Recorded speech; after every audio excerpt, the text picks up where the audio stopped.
चुप रहना यानी मौन रहना। जो लोग ज्यादा चुप रहते हैं वह लोग अपने भीतर के असीम शक्तियों को समझ पाते हैं।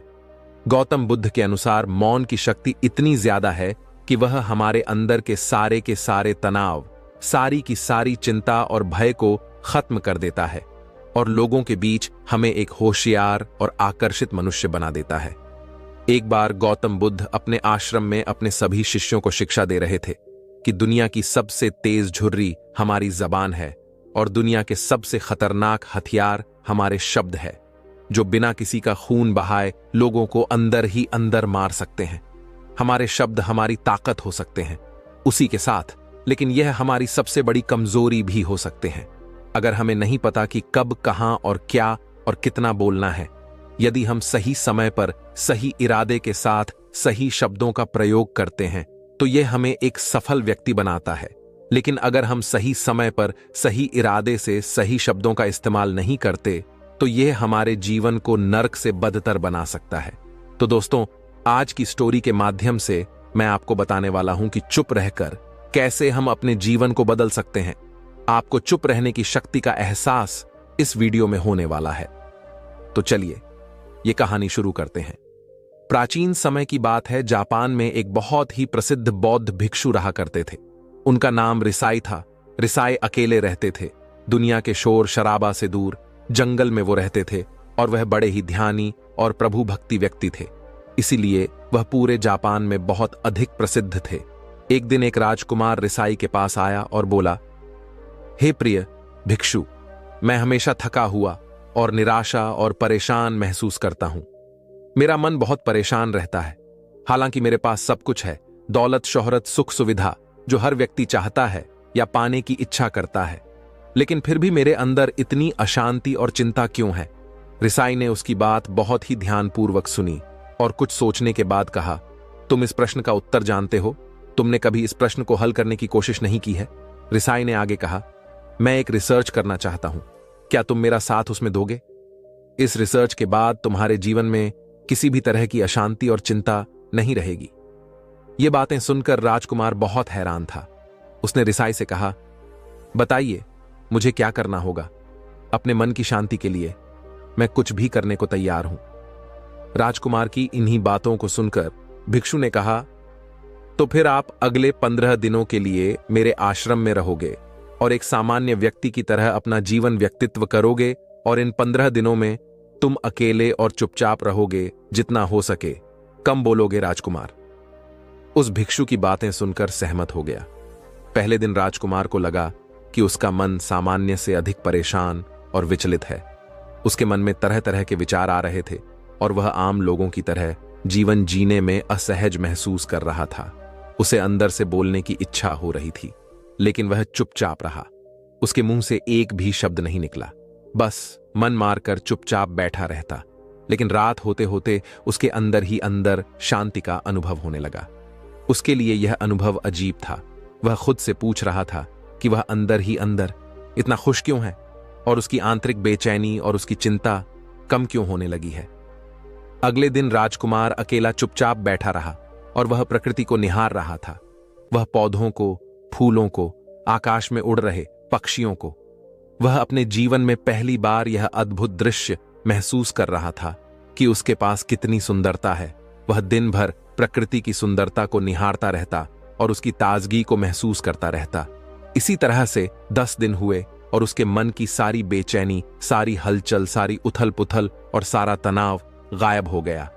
11वें दिन की सुबह राजकुमार फिर एकांत में बैठ गया और कुछ मिनट में उसकी आंखें अपने आप बंद हो गईं और वह गहरे ध्यान में चला गया। वह पूरे दिन वहीं पर आंखें बंद करके बैठा रहा और गहरे ध्यान में डूबा रहा। न कोई शब्द, न कोई चिंता। राजकुमार भीतर से असीम शांति और आनंद से भर गया। राजकुमार अपने बाकी के 4 दिन इसी तरह से ध्यान में बिताने के 15 दिन बाद रिसाई के सामने प्रस्तुत हुआ और उनको प्रणाम करके बोला, प्रिय भिक्षु, मुझे उत्तर मिल गया कि मेरे मन में इतनी उथल पुथल और चिंता क्यों थी। मैं जान गया कि मेरा मन इतना अशांत और विचलित क्यों था। रिसाई मुस्कुराते हुए पूछे, बताओ क्या उत्तर मिला तुम्हें? राजकुमार ने कहा, मैं आवश्यकता से अधिक बातें करता था। मैं किसी पर भी अपने शब्द और ऊर्जा व्यर्थ करता था। मैं दिन भर अपने लोगों से फालतू की बातें करता रहता और फिर उन्हीं के बारे में अकेला सोचता रहता और ज्यादा समय नकारात्मक ही सोचता रहता। इस तरह मैं बस अपना समय बर्बाद कर रहा था। ज्यादा बोलने और नकारात्मक सोचने की वजह से मेरा मन अशांत और बेचैन हो रहा था और इसी वजह से मैं किसी भी काम को ठीक से नहीं कर पा रहा था, जिसकी वजह से मैं हर काम में असफल होने लगा। और फिर इन्हीं लगातार मिलने वाली असफलताओं की वजह से ही मैं और भी उदास और चिड़चिड़ा हो गया था। इन्हीं सभी चीजों की वजह से मेरा जीवन नष्ट हो रहा था। लेकिन यहां पर बीते हुए 15 दिन मेरे लिए पूरी तरह से अलग थे। मुझे कुछ अलग ही एहसास यहां पर हो रहा था। मुझे ऐसा लग रहा था कि मैं अपना पूरी तरह से जिंदगी जी रहा हूं, लेकिन इससे पहले मैं अपना जीवन गलत तरीके से जी रहा था। और मैंने यह भी सीखा कि हमें सिर्फ ध्यान करने की जरूरत नहीं है, ध्यान अपने आप होता है जब हम शांत और मौन होते हैं। ध्यान के पिछले कुछ दिनों के दौरान मैंने जो पहली चीज सीखी वह यह है कि मनुष्य के जीवन की सबसे महत्वपूर्ण चीज स्वयं को जानना ही है। यह सुनकर रिसाई ने कहा, सिर्फ तुम ही नहीं, दुनिया में ज्यादातर लोग जरूरत से ज्यादा बोलते हैं। आज भी लोग ज्यादातर समय केवल एक दूसरे को नीचा दिखाने के लिए ही बोलते हैं। कुछ लोग ना चाहते हुए भी बातें करते हैं और अपना जीवन बर्बाद कर लेते हैं। रिसाई ने राजकुमार को चुप रहने का महत्व समझाते हुए कहा, एक बार गौतम बुद्ध से उनके शिष्यों ने पूछा, प्रिय बुद्ध, आप ज्यादा समय चुप क्यों रहते हैं? बुद्ध ने कहा, क्योंकि चुप रहने से व्यक्ति अंदर से आनंद शांति की गहराइयों में होता है। मौन अपने भीतर की ओर उतरने की पहली सीढ़ी है। मौन के बिना स्वयं को जानना असंभव है। स्वयं को जानने और समझने का पहला नियम है कि मौन हो जाओ, उतना ही बोलो जितना अत्यंत आवश्यक हो। बेफिजूल की बातें करना छोड़ दो। तुम अचानक पाओगे कि 90% से भी ज्यादा लोग व्यर्थ ही ज्यादा बोलकर अपना समय बर्बाद कर रहे हैं। न बोलने का कोई भी नुकसान नहीं है, लेकिन यदि आप ज्यादा बोलते हैं तो आप अत्यधिक गलती कर देते हैं। अगर व्यक्ति कम बोलना शुरू कर दे तो दुनिया की 90% मुसीबतें कम हो जाएंगी, झगड़े फसाद कम हो जाएंगे, उपद्रव कम हो जाएंगे। अगर लोग चुप रहना सीख लिए तो संसार की बहुत सारी समस्याएं हैं, बहुत सारा उपद्रव सिर्फ बोलने से पैदा होता है। सारी बात मौन सीखने की है। जब तुम नहीं बोलते तब तुम एकांत में अकेले हो गए, भीड़ में भरे बाजार में खड़े होकर भी नहीं बोलते, हिमालय की शिखर में पहुंच गए। जिसे मौन की कला जान ली वह भीड़ में भी अकेले होने की कला जान लेता है। एकांत में तो आदमी स्वर्ग में है, दूसरे की उपस्थिति ही बेचैनी पैदा करती है। पहले तुम्हें चुप रहने की शक्ति को धारण करना होगा, इससे तुम अधिकतर ऊर्जा को बचा लोगे और फिर उस स्थिति में पहुंच जाओगे कि तुम कभी भी ज्यादा नहीं बोल पाओगे।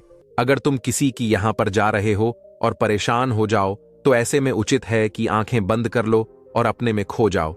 वहां से आपको ताजगी महसूस होगी, क्योंकि तुम्हारे अंदर ही जीवन का वह स्रोत छिपा हुआ है, वह किसी दूसरे में नहीं है। इसके बाद राजकुमार उन रिसाई से पूछते हैं, आखिर कौन हमें अपने अंदर तक ले जाएगा?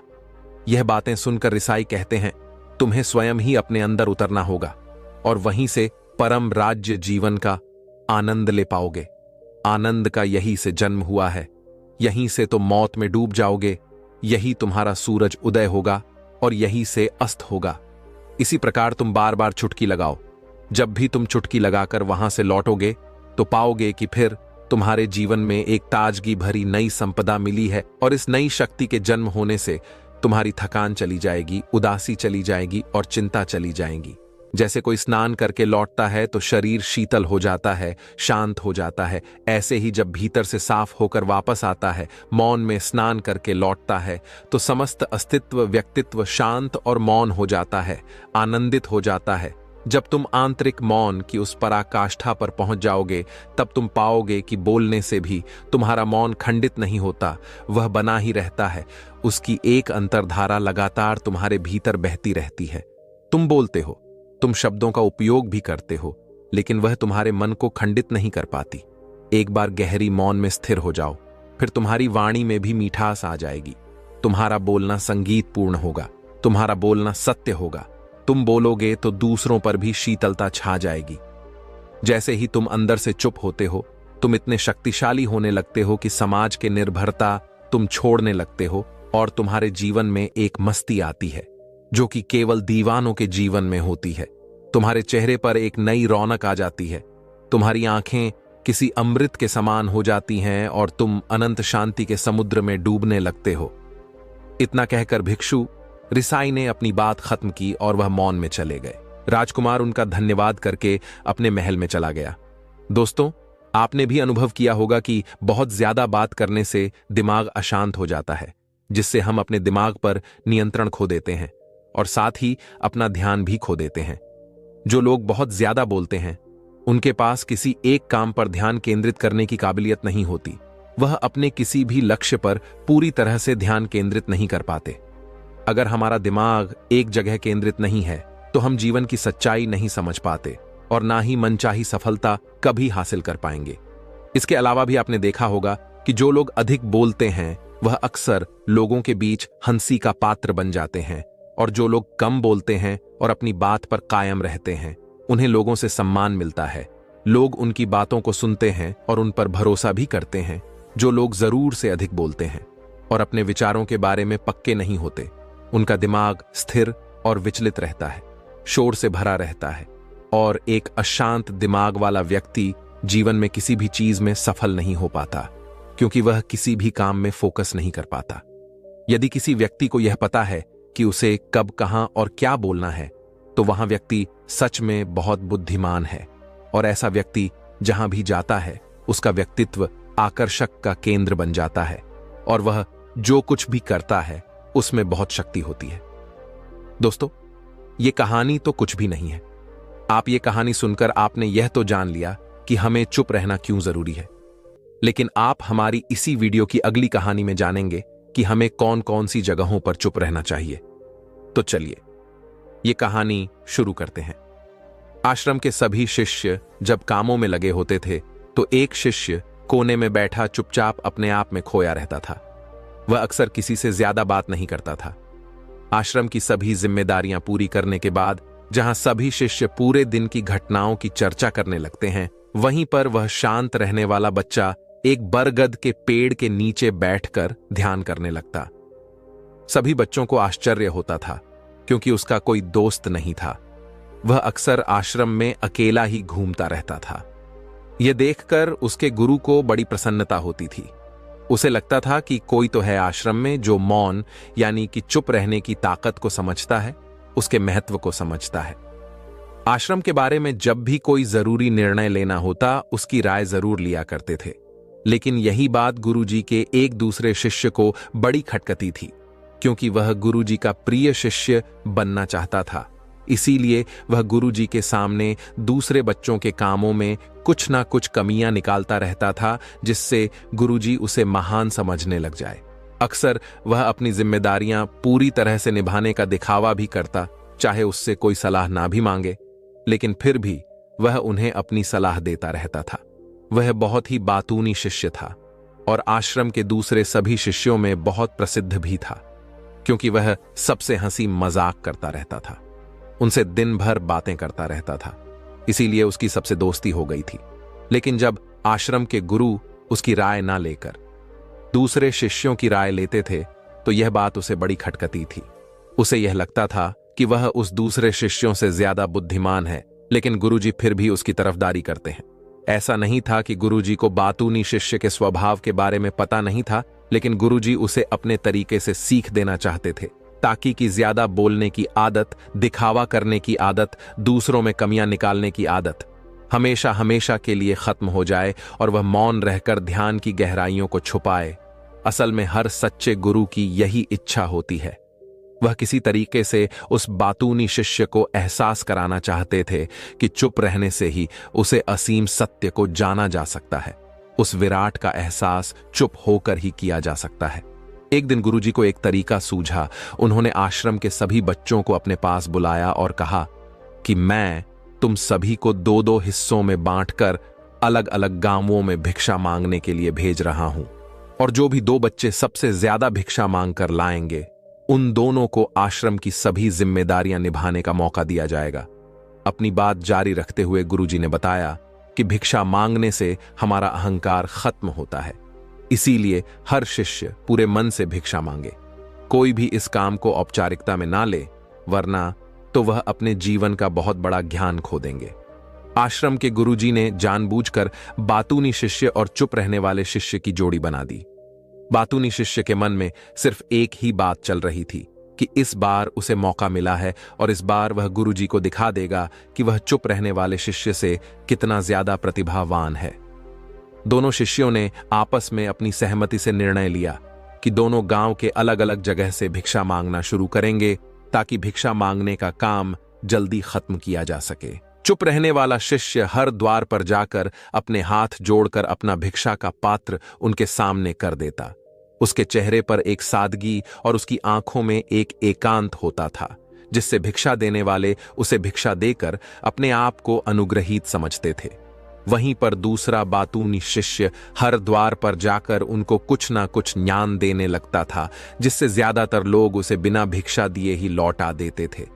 पूरे गांव में भिक्षा मांगकर जब दोनों गांव के बीच में मिले तो बातूनी शिष्य ने देखा कि चुप रहने वाले शिष्य के पास उससे दुगुनी भिक्षा थी। यह देखकर उसे मन ही मन बहुत ठेस पहुंचा। लेकिन जब वह दोनों भिक्षा का सामान लेकर आश्रम की तरफ जा रहे थे तब बातूनी शिष्य को एक चालाकी सूझी। उसने चुप रहने वाले शिष्य से कहा कि हमें अपनी भिक्षा एक ही थैले में डाल लेने चाहिए। गुरुजी ने हम दोनों को एक साथ भिक्षा लाने के लिए कहा था। चुप रहने वाले शिष्य ने बिना कुछ बोले अपनी सारी भिक्षा उसके थैले में डाल दी। बातूनी शिष्य मन ही मन बहुत खुश हो रहा था कि अब गुरुजी को यह पता नहीं चलेगा कि ज्यादा भिक्षा हम में से किसने मांगी। उसे लग रहा था कि गुरुजी मुझे इससे कम प्रतिभावान समझेंगे, इसीलिए उसने यह तरकीब लगाई। सभी शिष्यों के आने के बाद संध्या के समय जब सभी की भिक्षा तो ली गई तो इन दोनों शिष्यों की भिक्षा सबसे ज्यादा निकली। गुरुजी ने इन दोनों का अभिवादन करते हुए आश्रम के सभी बच्चों के सामने उनकी पीठ थपथपाते हुए उन्हें मुबारकबाद दी और कहा कि मैं आश्रम का कार्यभार तुम दोनों को नहीं सौंप सकता। इससे आपसी मतभेद होने का खतरा रहता है, इसीलिए तुम दोनों में से जो ज्यादा भिक्षा लेकर आया है आश्रम की जिम्मेदारी उसे ही सौंपी जाएगी। जब उन्होंने उनसे पूछा कि तुम में से ज्यादा भिक्षा कौन मांग कर लाया था तो बातूनी शिष्य ने कहा कि गुरुजी मैं इससे दुगनी भिक्षा मांग कर लाया था, लेकिन मुझसे गलती हो गई कि मैंने वह दोनों भिक्षा एक ही थैले में डाल ली। मुझे नहीं पता था कि आप ऐसा निर्णय लेने वाले हैं, वरना तो मैं अपनी शिक्षा का थैला अलग ही रखता। इस पर गुरुजी ने चुप रहने वाली शिष्य से पूछा कि क्या तुम इसके बाद से सहमत हो? क्या तुम इससे कम भिक्षा लेकर आए थे? यह सुनकर चुप रहने वाले शिष्य ने कहा कि गुरुजी मेरे पास ऐसा कोई साधन नहीं है जिससे मैं यह साबित कर पाऊं कि मैं इससे ज्यादा भिक्षा लेकर आया था। असल में यह उल्टा बोल रहा है। दुगनी भिक्षा में लेकर आया था, यह मुझसे आधी भिक्षा लेकर आया था और इसी ने ही मुझसे भिक्षा एक थैले में डालने की बात कही थी। आश्रम से कुछ दूरी पर एक पहाड़ी थी जिसके पीछे सूरज अभी अभी संध्या के समय ढल रहा था। गुरुजी को तो पता था कि सच कौन बोल रहा है, लेकिन बाकी बच्चों के सामने सच साबित करने के लिए उन्होंने उन दोनों से एक सवाल पूछा कि पीछे पहाड़ी पर तुम्हें क्या दिखाई दे रहा है? यह सुनकर वाचाल शिष्य झट से बोल पड़ा कि गुरुजी, पहाड़ी के पीछे सूरज अपना रंग बिखेर रहा है, आसमान में लालिमा छाई हुई है, यह बहुत ही सुंदर दृश्य है। वह तो और भी बहुत कुछ कहना चाहता था, लेकिन गुरुजी ने उसे चुप करते हुए दूसरे शिष्य से जवाब जानने के लिए जब उसकी तरफ देखा तो उसकी आंखों में आंसू भरे हुए थे। श्रद्धा, भक्ति और प्रेम से उसकी आंखें भर आई थीं। गुरुजी ने सभी बच्चों को संबोधित करते हुए कहा कि मैंने सवाल किया था कि पहाड़ी के पीछे तुम्हें क्या दिखाई दे रहा है? ज्यादातर लोगों को यही दिखाई देगा कि एक बहुत सुंदर दृश्य है, लेकिन मजे की बात यह है कि सुंदरता बोलकर नहीं बताई जा सकती, उसे महसूस किया जा सकता है और सामने वाला उस सुंदरता को आपकी आंखों में देख पाता है। चुप रहने वाले शिष्य की तरफ इशारा करते हुए गुरुजी ने कहा कि असल में सुंदरता इसी बच्चे ने देखी है, दूसरे बच्चे ने सिर्फ सुंदरता की उपव्याख्या की है, लेकिन इसने वास्तविकता में उस सुंदरता को महसूस किया है। अपने आप को ऊंचा दिखाने की सभी कोशिशें नाकाम होती देख वाचाल शिष्य वहीं पर फूट फूट कर रोने लगा। उसको चुप कराते हुए गुरुजी ने कहा कि बेटा, मुझे पहले से पता था कि तुम झूठ बोल रहे हो, लेकिन मैं तुम्हें उस झूठ का एहसास कराना चाहता था। सभी बच्चों को संबोधित करते हुए गुरुजी ने बताया कि शब्द जाल की तरह होते हैं। हमारे ज्यादा बोलने की वजह से बहुत सारी समस्याएं पैदा होती हैं।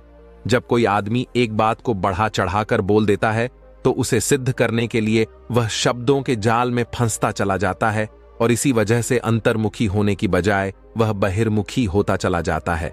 वहीं पर जिस भी व्यक्ति को अपनी अंतर यात्रा करनी होती है उसे सबसे पहले चुप रहना सीखना होता है। जरूरत से ज्यादा बोलना या फिर हर वक्त बोलते ही रहना, ये सब हमारी अंतर यात्रा में बाधा बन जाती है। जब आप चुप रहने का अभ्यास करते हैं तो आप अपने साथ वक्त बिताने लगते हैं, जिससे कि आप अपने एकांत को जान पाते हैं। और एक बार अगर मन में एकांत स्थापित हो जाए तो आपकी आंखों में, आपके चेहरे पर वह सादगी, वो एकांत, वो स्पष्टता की झलक, सब कुछ सामने नजर आने लगता है।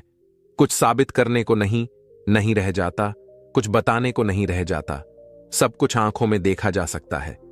चुप रहने वाले शिष्य की तरफ इशारा करते हुए गुरुजी ने कहा कि अभी जो दृश्य है इस बच्चे ने देखा, वह ज्यादा बोलने वाला आदमी कभी नहीं देख पाएगा। वह अपनी बुद्धि से तर्क वितर्क करता रहेगा कि उसे क्या क्या दिखाई दे रहा है, लेकिन उसमें से वह महसूस कुछ भी नहीं कर पाएगा। उसे दिखाई दे जाएंगे पहाड़, सूरज या फिर उसकी लालिमा, लेकिन उस सुंदरता को, उस रात को, उस अद्वैत को वह कभी नहीं देख पाएगा। अगर चुप रहने की कला सीखनी है तो तुम्हें सबसे पहले एक बात ध्यान रखनी होगी कि तुम्हें किसी को भी प्रभावित करने की कोशिश नहीं करनी है। ज्यादातर लोग इसी वजह से ज्यादा बोलते हैं क्योंकि वह दूसरों को प्रभावित करना चाहते हैं, अपने आप को साबित करना चाहते हैं, और उस साबित करने के चक्कर में अब शब्दों के जाल में फंसते चले जाते हैं और धीरे धीरे वही उनकी आदत बन जाती है। अगर कोई व्यक्ति दूसरों को प्रभावित करना चाहता है तो वह कितने लोगों को प्रभावित कर पाएगा। उसकी यह भूख बढ़ती जाएगी और वहीं संसार में सभी को कभी भी प्रभावित नहीं कर पाएगा। इसलिए यह समझने की बात होती है कि बहिर्मुखी होने की बजाय हम अंतर्मुखी होकर अपने आप को समझ सकते हैं। अपनी बातों को खत्म करते हुए गुरुजी ने अपना आखिरी संदेश दिया। उन्होंने बताया कि अगर कोई व्यक्ति ज्यादा समय तक चुप नहीं रह सकता तो उसे थोड़े समय से अभ्यास करना चाहिए। निश्चित संकल्प लेकर किसी व्रत की भांति दिन में कुछ समय या फिर हफ्ते में कुछ समय या फिर एक दिन चुप रहने का अभ्यास जरूर किया जाना चाहिए। इससे हमारी चुप रहने की आदत धीरे धीरे खुद ब खुद है। चुप रहने की कला सीखने के बाद आपकी बुद्धिमानी और आपकी स्पष्टता दोनों में बहुत ज्यादा फायदा होगा। वास्तविकता में जिसे दर्शन कहते हैं वह मौन रहकर ही किया जा सकता है। इसके बाद सभी बच्चों से कुछ समय चुप रहने का संकल्प लेकर गुरुजी ने अपनी बात खत्म कर दी और सभी बच्चे रात्रि का भोजन करने के लिए एक साथ भोजन कक्ष में पहुंच गए। एक बार किसी राज्य का राजकुमार महात्मा बुद्ध के पास आता है और वह महात्मा बुद्ध से कहता है, आप हमेशा कहते रहते हैं कि ध्यान करो, लेकिन मेरे लिए ध्यान करना तो दूर की बात है। मैं कुछ समय के लिए अपनी आंखें बंद करके शांति से भी नहीं बैठ पाता हूं। मेरा मन इतना बेचैन है कि यह हर समय कुछ ना कुछ सोचता रहता है। मैं जब भी ध्यान करने बैठता हूं तो मेरे अंदर विचारों का तूफान आने लगता है, लोगों के बारे में सोचकर, अपने जीवन की बीती घटनाओं के बारे में और अपने भविष्य के बारे में। और ऐसी ही ना जाने कितने सारे अजीबोगरीब विचार लगातार मेरे मन में आते रहते हैं। मैं इन्हें रोकने की बहुत कोशिश करता हूं, लेकिन जब मैं इन्हें रोकने में असफल हो जाता हूं तो मैं ध्यान को तोड़कर बैठ जाता हूं। इतनी बातें कहने के बाद वह महात्मा बुद्ध की ओर देखता है और कहता है, बुद्ध, आप मेरी इस समस्या का कोई समाधान बताएं। बुद्ध ने कहा, मैं क्या समाधान बता सकता हूं? सोचो, तुम्हारा ही मन है, लेकिन यह तुम्हें कुछ देर तक आंख बंद करके बैठने भी नहीं देता है।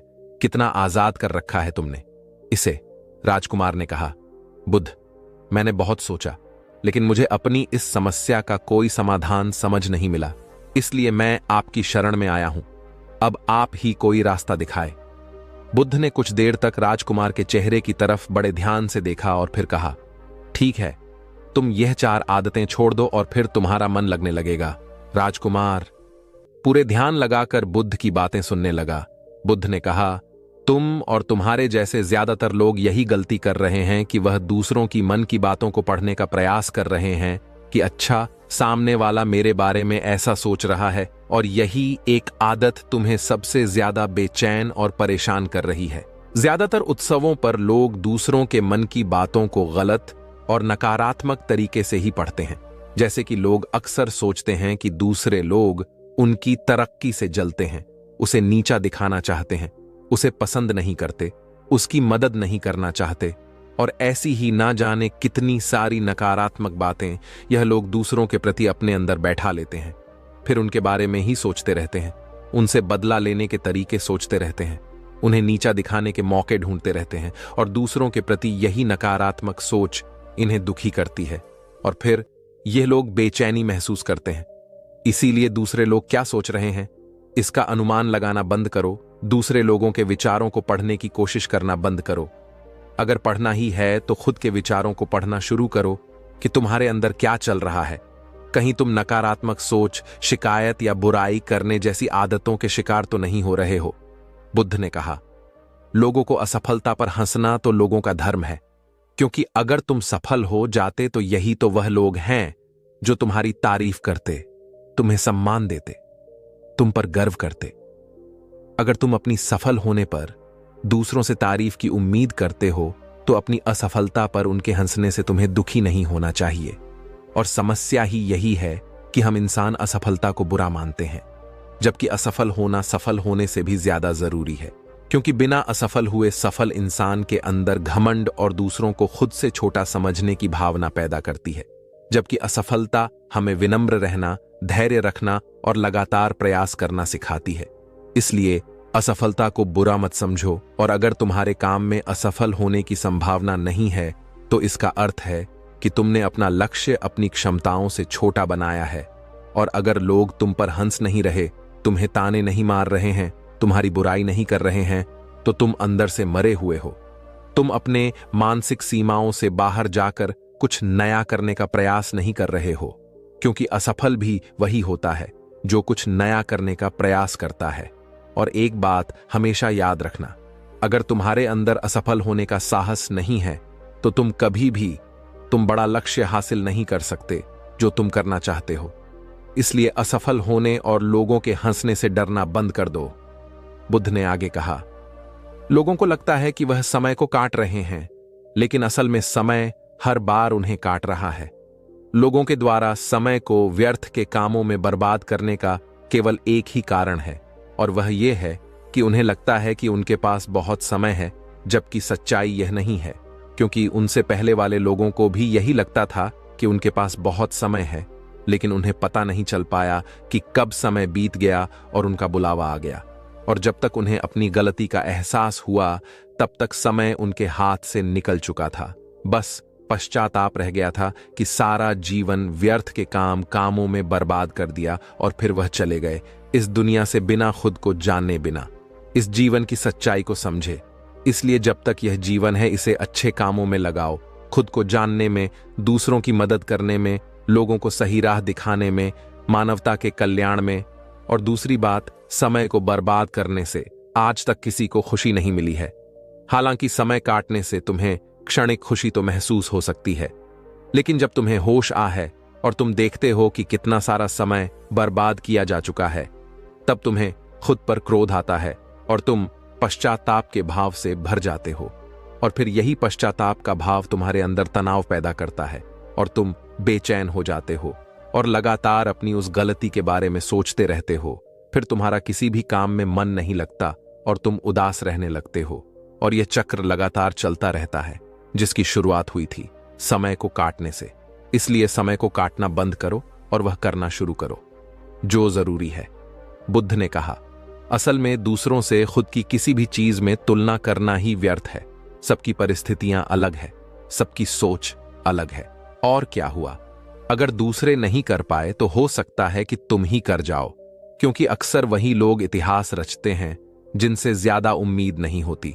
और फिर हो सकता है कि जिसे तुम बड़ा समझ रहे थे, जिसके लिए तुम सोच रहे थे कि उसने बहुत मेहनत की है, बहुत प्रयास किया है, उसने कभी उतना प्रयास किया ही ना हो, केवल मेहनत करने का दिखावा किया हो। क्योंकि ज्यादातर लोग कभी उतनी मेहनत करते ही नहीं हैं जितनी उन्हें अपने लक्ष्य प्राप्ति के लिए करनी चाहिए, और दूसरे लोगों के सामने यह दिखाने का प्रयास करते रहते हैं कि मैंने तो बहुत मेहनत की थी, लेकिन मेरी किस्मत ही खराब थी। और यही वो लोग हैं जो दूसरों को बातों ही बातों में कहते रहते हैं कि जब इतनी मेहनत करने के बाद मैं सफल नहीं हो पाया तो तुम कैसे हो पाओगे। लेकिन अंदर ही अंदर यह इस बात को जानते हैं कि उन्होंने कभी उतनी कोशिश नहीं की थी जितनी उन्हें करनी चाहिए थी।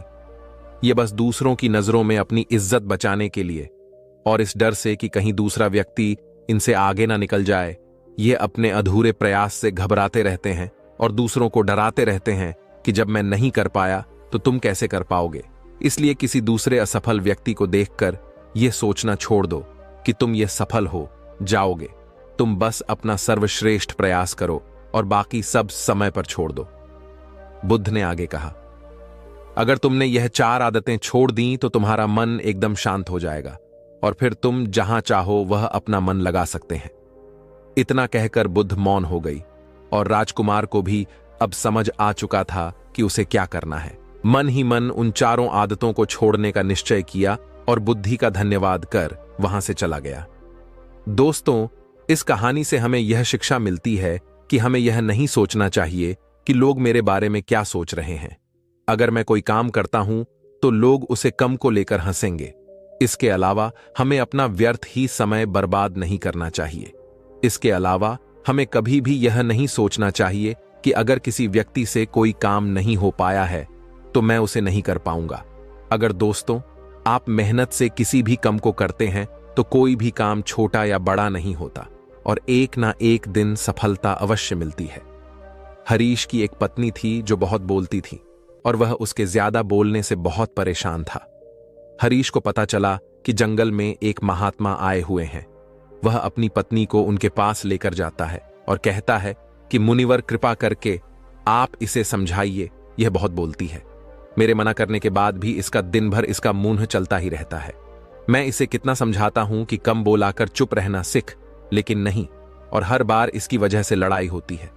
महात्मा मुस्कुराए और बोले, मैं तुम्हें इस बात को एक कहानी की मदद से समझाता हूं। मेरा गुरु का एक शिष्य था जो बहुत बोलता था। वह हर समय इधर उधर की बातें करता था और कभी शांत नहीं रहता था। जब वह दान लेने के लिए जाता तो हर घर से एक नई कहानी लेकर आता और आश्रम के दूसरे शिष्यों को सुनाता, और एक शिष्य की दूसरे से बुराई करता, चुगली करता और दूसरों के सामने अच्छा बनने का प्रयास करता और खुद के मुंह से ही खुद की तारीफ करता रहता। और हम हमेशा खुद को गुरु के सामने सबसे बुद्धिमान और उत्तम साबित करने का प्रयास करता। वह खुद को सभी शिष्यों से अलग और श्रेष्ठ मानता था।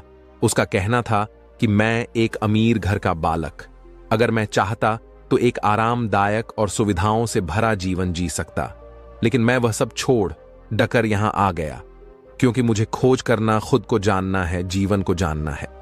एक दिन गुरु ने आश्रम के सभी शिष्यों को बुलाकर कहा, आप सभी को अगले 1 महीने के लिए कोई ना कोई संकल्प लेना होगा। इससे आपकी संकल्प शक्ति मजबूत होगी और आप में आत्मशक्ति का संचार होगा। आप सभी अपने सामर्थ्य के अनुसार कोई भी संकल्प ले सकते हैं, और यदि 1 महीने से पूर्व आप में से जिसका भी संकल्प टूट जाएगा तो वह अपनी पुरानी दिनचर्या में वापस आ सकता है। सभी शिष्यों ने अपनी शक्ति के अनुसार संकल्प लिए और गुरु को अपने अपने संकल्प के बारे में बताकर वहां से चले गए। लेकिन वह शिष्य जो खुद को सबसे अलग दिखाना चाहता था, वह सीधे गुरु की कुटिया में पहुंच गया और बोला, मैं कोई छोटा मोटा संकल्प नहीं लेना चाहता, बल्कि खुद की ही जैसे एक और महान संकल्प लेना चाहता हूं। कृपया आप ही बताएं, मुझे क्या संकल्प लेना चाहिए उसकी। यह बात सुनकर गुरु मुस्कुराए बोले, क्या तुम मेरे द्वारा दिए गए संकल्प को पूरा कर पाओगे? क्या तुम्हारे लिए उसे पूरा करना संभव होगा? शायद नहीं, वह तुम्हारे लिए संभव नहीं। तुम उसे पूरा नहीं कर पाओगे, इसीलिए तुम खुद ही कोई संकल्प ढूंढो। शिष्य ने कहा, नहीं गुरुदेव, आप जो भी संकल्प मुझे देंगे मैं जरूर उसे पूरा करूं।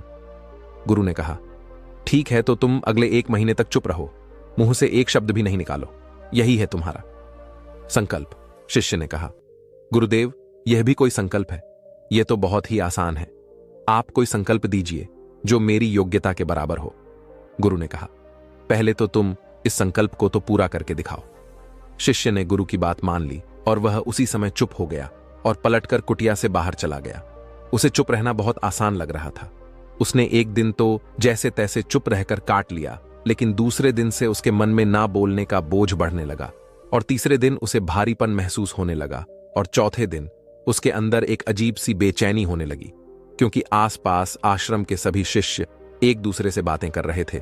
वह भी अपना पक्ष उनके सामने रखना चाहता था, उनकी बोलती बंद कर देना चाहता था, लेकिन उसका संकल्प उसके आ रहा था। इसीलिए वह पूरे दिन सिर्फ और आंखें बनाता। इसी तरीके से कुछ दिन और बीते और वह शिष्य बीमार पड़ गया। उसका सिर फटा जा रहा, उसका खाने पीने तक का मन नहीं था, वह सिर्फ बोलना चाहता था। वह गुरु के पास गया और उनके सामने बैठकर लिखकर उन्हें बताया, गुरुदेव, मैं बोलना चाहता हूं, बिना बोले। मुझे सांस नहीं आ रही है, मेरा दम घुटता जा रहा है, मैं अंदर ही अंदर पागल हुआ जा रहा हूं। मैं क्या करूं? संकल्प तोड़ा दूं? क्या? यह पढ़कर गुरु मुस्कुराए और बोले, मैं संकल्प बने के लिए नहीं होते, लेकिन जो अपने संकल्प को पूरा कर लेता है वह अपनी आंतरिक शक्ति को बढ़ाता है, और जो अपनी आंतरिक शक्ति को बढ़ा लेता है वह समाज और जागृति की राह पर आगे बढ़ जाता है। संकल्प का लेना भी तुम्हारे हाथ में था और इसे तोड़ना भी तुम्हारे हाथ में है। तुम्हारे बहुत से भाई अपने संकल्प को डकर अपनी पुरानी दिनचर्या पर वापस आ चुके हैं। अगर तुमसे नहीं हो पा रहा तो तुम भी संकल्प तोड़कर अपनी पुरानी दिनचर्या पर वापस जा सकते हो। लेकिन याद रहे, अगर आज तुम इस छोटे से संकल्प को नहीं संभाल पा रहे तो तुम अपनी बाकी की पूरी जिंदगी को कैसे संभाल सकोगे? बाकी फैसला पूरी तरह से तुम्हारे हाथों में है। गुरु की यह बात उस शिष्य के दिल में चोट कर गए। वह बिना कुछ बोले वहां से वापस चला गया और खुद को अपनी कुटिया में बंद कर वह केवल अपने जरूरी कामों के लिए ही कुटिया से बाहर निकलता। बाकी सारे समय कुटिया के अंदर ही बैठा रहा। 15 दिन बीत चुके थे और आश्रम के लगभग सभी शिष्यों का संकल्प अब तक टूट चुका था, लेकिन उसका संकल्प अभी भी जारी था। संकल्प लेने के बाद से अब तक उसने एक शब्द भी नहीं बोला। सारा आश्रम हैरान था कि इतना बोलने वाला इंसान चुप कैसे हो। 15 दिन बीतने के बाद वह दोबारा अपने गुरु के पास गया और लिखकर बताया है, गुरुदेव, मैं बाहर से तो चुप हूं, लेकिन मेरे भीतर बहुत बासी आवाजें हैं, बहुत सी चीख पुकार और शिकायतें हैं। मैं अंदर ही अंदर बात करता रहता हूं। मेरा मन तरह तरह के प्रश्न पूछता है। मैं बाहर से जितना मोर, भीतर से उतने ही शोर शराबे से भरा। क्या इस तरह से मेरा संकल्प अभी भी है? गुरु ने कहा, हां, तुम्हारा संकल्प अभी भी जारी है, लेकिन जब तक लोगों की यह आवाजें तुम्हारे कानों में उती रहीं, तुम्हारा मन बोलता रहेगा, क्योंकि इसे तो आदत है। तुम भले ही बाहर से चुप रहो, लेकिन तुम अंदर ही अंदर बोलते रहोगे। तुम्हें इन बातों से, इन आवाजों से दूर जाना चाहिए। शिष्य गुरु को प्रणाम कर वहां से चला जाता है और सुबह होते ही अपनी कुटिया छो जंगल की तरफ चला जाता है। कई दिन बीत जाते, संकल्प का समय भी पूरा हो जाता है, लेकिन शिष्य लौटकर नहीं आया। आश्रम में सभी को डर था कि कहीं जंगली जानवर ने उसे खाना लिया हो। इस बीच उसे ढूंढने की बहुत कोशिश की गई, लेकिन वह कहीं नहीं मिला। गुरु भाइयों ने मान लिया था कि जंगली जानवरों ने उसे अपना शिकार बना लिया है, लेकिन गुरु को ऐसा नहीं लगता। एक दिन आश्रम का एक अन्य शिष्य गुरु के पास आया और बोला, गुरुदेव, हमारे उस अधिक बोलने वाले भाई के साथ क्या हुआ होगा? क्या जानवर ने उसे मार दिया होगा? गुरु ने कहा, हो सकता है कि जानवरों ने उसे अपना शिकार बना लिया हो, लेकिन उसके ना लौटने की एक दूसरी वजह भी हो सकती है। शायद उसे वह मिल गया है जिसके लिए वह गया था। फिर शिष्य ने पूछा, गुरुदेव, क्या ज्यादा बोलना इतना हानिकारक होता है? गुरु ने बोला, कहां। इंसान के जीवन के बहुत सारे दुखों में से एक दुख यह भी है कि वह कभी चुप नहीं रह सकता, हमेशा कुछ ना कुछ बोलता ही रहता है। सिर्फ हमारे बोलने के कारण हमारे आधे से ज्यादा दुख पैदा होते हैं। हम में से कोई भी चुप नहीं रहना चाहता, हम बस सामने वाले को सुना देना चाहते हैं। जो भी हमारे मन में है सब निकाल कर उसके मन में बैठा देना चाहते हैं, उसे समझा देना चाहते हैं कि देख, तू गलत है और मैं सही। इस तरीके से सुनने और सुनाने का यह काम जिंदगी भर चलता रहता है, लेकिन इस नासमझी में हम अपना समय, अपना जीवन, अपनी समझ और सबसे महत्वपूर्ण अवकीमती पल जो जिए जा सकते हैं, जिनको अनुभव किया जा सकता है, जिनमें आनंद को प्राप्त किया जा सकता है, यह सब खो देते हैं। लेकिन इसके बदले हमें मिलता क्या है? कुछ नहीं, सब व्यर्थ और बर्बाद हो जाता है। शिष्य ने पूछा, तो फिर इसका समाधान क्या है? गुरु ने कहा, पूरी जागरूकता के साथ अपने विचारों को देखना यही एकमात्र तरीका है। सारी मानसिक समस्याओं का वर्तमान में रहकर चिंतन करना, पूरी जागरूकता के साथ अपना काम करना जिंदगी में चमत्कारिक बदलाव ला देता है। उसके बाद वह शिष्य गुरु से अपने प्रश्नों का उत्तर पाकर उनको प्रणाम करके वहां से चला गया। उस शिष्य को आश्रम छोड़ ढक गए। न महीने का समय बीत चुका था, लेकिन उसकी कोई खबर नहीं। अब तक तो सभी गुरु भाइयों ने भी उसके वापस लौटने की उम्मीद छोड़ी, लेकिन एक दिन वह आश्रम लौट आता है। लेकिन अब वह नहीं था जो यहां से गया था, वह कुछ और ही बनकर वापस आया था। उसके अंदर एक गजब का बदलाव महसूस किया जा सकता था। उसके चेहरे पर एक गजब का ठहराव और आंखों में बनी शांति थी। आश्रम में आते ही सभी गुरु भाइयों ने उसे चारों तरफ से घेर लिया और बातें करने लग गए। वह भी अपने गुरु भाइयों से बातें करने लगा। उससे बात करने वाले सभी ने यह अनुभव किया कि अब वह पहले जैसा उतावला और बातूनी नहीं रह गया था। उसके मुंह से एक एक शब्द बहुत ही सुलझे हुए और मधुरता के साथ निकल रहे थे। थोड़ी देर तक गुरु भाइयों से बात करने के बाद वह सीधा गुरु की तरफ चला गया। उसने गुरु के चरण छुए और कहा, गुरुदेव, क्या मैं अब भी मौन हूं? क्या अब भी मेरा संकल्प जारी है? गुरु ने कुछ देर तक शिष्य की आंखों में बड़े ध्यान से देखा और कहा, हां, तुम अब भी मौन हो। तुम्हारे मुंह से एक भी शब्द निकल नहीं रहा और तुम्हारा संकल्प अभी भी जारी है। शिष्य ने कहा, गुरुदेव, जब मैं आश्रम से गया तो मैं मुंह से तो चुप था, लेकिन मेरे अंदर बहुत सी आवाजें थीं, मन में बहुत से प्रश्न थे और वह बंद नहीं हो रहे थे। तो मैं जंगल में चला गया, इस उम्मीद से कि वहां मुझे शांति मिलेगी और मेरे मन की बकबक कम हो जाएगी। लेकिन मैं जितना एकांत में जाता गया, मेरे अंदर की आवाज उतनी ही तेज होती गई। मेरे भीतर की पुरानी से पुरानी आवाज मुझे सुनाई देने लगी। तब जाकर मैंने महसूस किया कि मैं कितना गलत कर रहा था। जब मैं अपने परिवार वालों, दोस्तों को और गुरु भाइयों को बुरा भला कहता था, तो उस समय मुझे लगता था कि मैं सही कह रहा हूं। जब मैं गुरु भाइयों की एक दूसरे से चुगली करता था और उनका मजाक बनाता, तब भी मुझे यही लगता था कि मैं उनसे बेहतर हूं और मैं सही कर रहा हूं। लेकिन उस दिन मैंने पहली बार महसूस किया कि मैं कितना गलत बोलता था। काफी दिनों तक ये आवाजें या शिकायतें मेरे अंदर चलती रहीं, लेकिन धीरे धीरे करके एक दिन यह सारी आवाजें मेरे अंदर से समाप्त हो गईं। अब मैं भीतर से भी मौन हो गया। उस घने जंगल में बाहर से कोई बोलने वाला था नहीं और भीतर कोई आवाज बची ही नहीं थी। और मैं उस दिन पहली बार मौन का सही अर्थ समझा। मेरे चारों तरफ बहुत शांति थी। हालांकि अभी भी कुछ आवाजें आ रही थीं जो पहले भी आती थीं, लेकिन मैं उन्हें सुन नहीं पाता था। अब वह सभी आवाजें मुझे स्पष्ट रूप से सुनाई दे रही थीं। हवा के चलने की आवाज, चिड़ियों के चहक की आवाज और पानी के बहने की आवाज। यह सभी आवाजें मैंने पहली बार पूरे होशपूर्व सुनी। अपने चारों तरफ इतनी शांति मैंने पहले कभी महसूस नहीं की थी। तो इस शांति को भंग करने के लिए मैंने पहली बार अपने मुंह से कोई शब्द निकाला। मैं चिल्लाया, हे ईश्वर, यह कैसी शांति है? सभी कुछ इतना शांत क्यों है? ऐसा क्या हो गया? लेकिन मेरे चिल्लाने के बाद भी शांति भंग नहीं हुई। सब कुछ पहले जितना ही शांत था, बाहर भी और भीतर भी। हे गुरुदेव, मैंने अपने गुरु भाइयों से बात की। मैंने आपसे बात की। मैं बोल रहा हूं, मैं चल रहा हूं, मैं सब कुछ देख रहा हूं, लेकिन मैं अपने भीतर एकदम एकांत में हूं, मौन में हूं, भीड़ में होता हूं। तब भी भीतर से अकेला एकांत में होता हूं। जब मैं खुद में भी शोर करना चाहता हूं, तब भी एकांत में ही होता हूं। अब सब दिखाई पड़ने लगा है, सब सुनाई पड़ने लगा है। गुरु ने कहा, जब तक हम बाहर की तरफ बोलते रहेंगे, भीतर अशांति ही रहेगी। लेकिन जिस दिन हम भीतर की तरफ मुड़ जाएंगे, तब हमारे मुंह से कुछ भी निकलेगा, हम शांत ही रहेंगे। दुनिया में जितनी भी बुराइयां हैं, ज्यादातर हमारे बोलने से ही उत्पन्न होती है, क्योंकि हम चुप रहना नहीं चाहते। हम जितनी जरूरत है उससे कहीं ज्यादा बोलते हैं। हम सामने वाले को सुनना नहीं चाहते, बल्कि उसकी बोलती बंद कर देना चाहते हैं। उसे समझा देना चाहते हैं कि मैं कौन हूं, मैं क्या कर सकता हूं। और यही हमारी जिंदगी का मकसद बनकर रह जाता है। हमारी सारी ऊर्जा व्यर्थ के बोलने में बर्बाद होती रहती है। ऐसे ही समाज में लोगों का जीवन दुखों से भर जाता है, जो हमेशा एक दूसरे को सुनाने में लगे रहते हैं। कभी एक दूसरे को सुनना नहीं चाहते, समझना नहीं चाहते, और चुप रहना तो उन्होंने कभी सीखा ही नहीं, क्योंकि चुप रहना उन्हें छोटा महसूस करवाता है।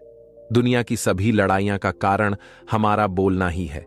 इसलिए हमें सिर्फ उतना ही बोलना चाहिए जितना जरूरी हो, क्योंकि व्यर्थ का बोलना ऊर्जा को नष्ट करना है और यह बोलना ही हमें कभी अपने भीतर की ओर लौटने नहीं देता, क्योंकि यह हमें बाहर की ओर खींच कर रखता है और बाहर है ही क्या इस संसार के अलावा। लेकिन अगर अपने भीतर के संसार की ओर मोड़ना है तो इस मुंह को बंद ही रखना चाहिए। इसीलिए जितने भी बुद्ध हुए, आत्मज्ञानी हुए, वह सभी एकांत की ओर भागे ताकि उन्हें ज्यादा ना बोलना पड़े, ज्यादा सुनना ना पड़े। वह एकांत में रहे और शांत रहे, इसीलिए आसानी से भीतर की यात्रा कर पाए। लेकिन अगर कोई चाहे तो इस संसार में रहकर भी एकांत में रह सकता है, शांत रह सकता है, लेकिन इसके लिए उन्हें अपनी ऊर्जा बचानी होगी जिसे वह अब तक अपने व्यर्थ के शब्दों में बर्बाद कर रहे थे। दोस्तों, इस कहानी की सीख यही है कि व्यर्थ का बोलना ऊर्जा को नष्ट करना है। ज्यादा और व्यर्थ बोलना ही हमें अपने भीतर की ओर लौटने नहीं देता, क्योंकि यह हमें बाहर की ओर झुकाए रखता है। और जिन्हें भीतर की यात्रा करनी है उन्हें अपने मुंह को बंद ही रखना चाहिए।